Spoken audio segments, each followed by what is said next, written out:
I am currently still waiting for things to dry from yesterday's demonstrations. They do take a long time and I can't rush it any. But one of the things I like to do is I like to spray acrylics a lot. And whether I use it in an airbrush or a pump spray, it is dependent on what I'm trying to do. But here's what I do when I want to spray it out of a pump bottle. I get these very inexpensive pump bottles at a beauty supply or Walmart. They're not very expensive. I have glass beads, and I put 2 glass beads inside. These act as a mixing agent, and it's really pretty cool stuff. Then I take Golden's airbrush medium, and it's specifically marked airbrush medium, shake it well, and the ratio to mix this is 1:1. So I want 1 part of airbrush medium to 1 part of paint.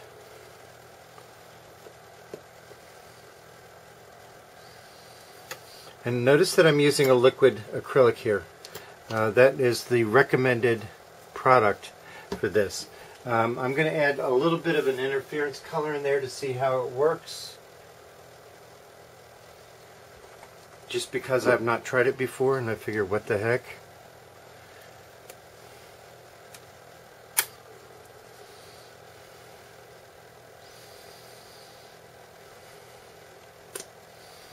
So I just put a little glob of the interference color in there.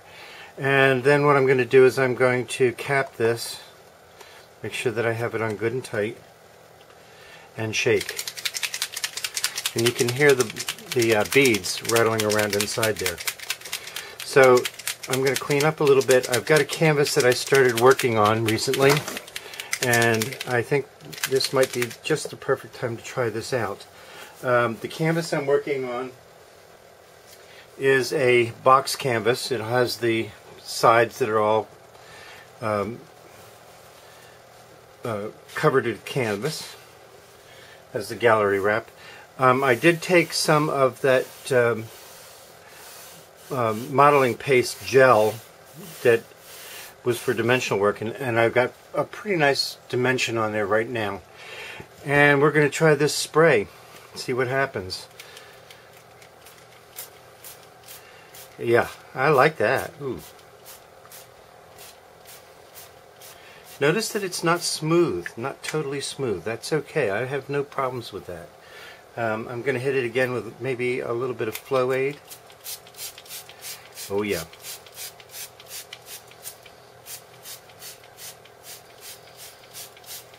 Nice base coat. And maybe we'll try and tip it up a little.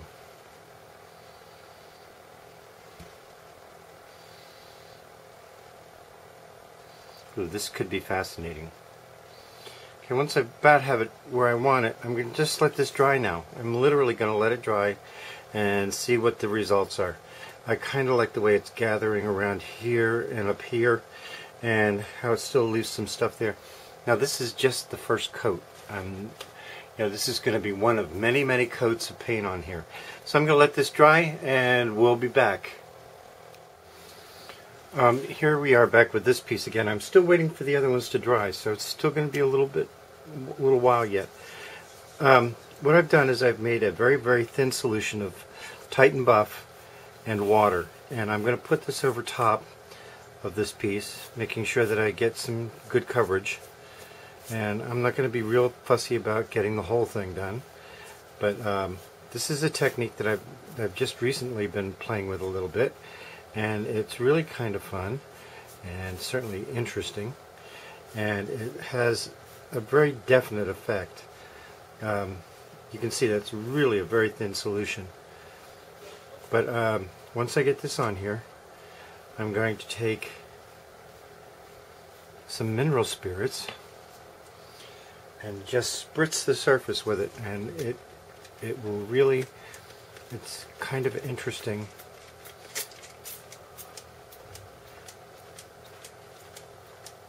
Because now it'll tear itself apart, and you can see it actually happening, and it will kind of do this odd little blending thing.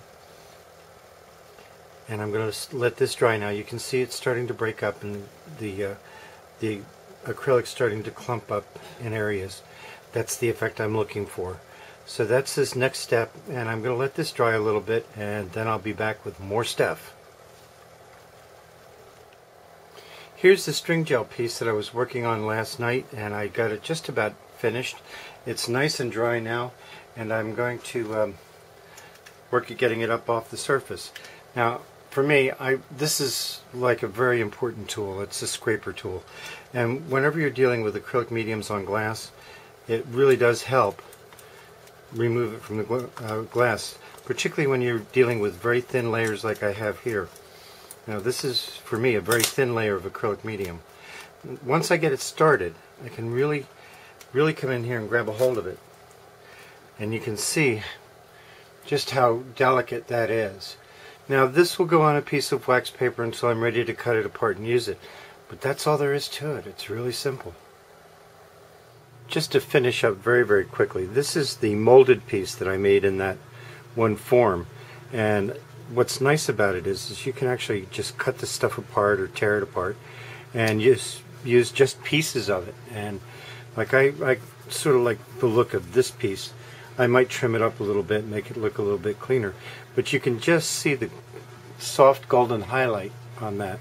The other thing that I did the other day, which we haven't had a chance to look at yet, is the string gel. And here's that.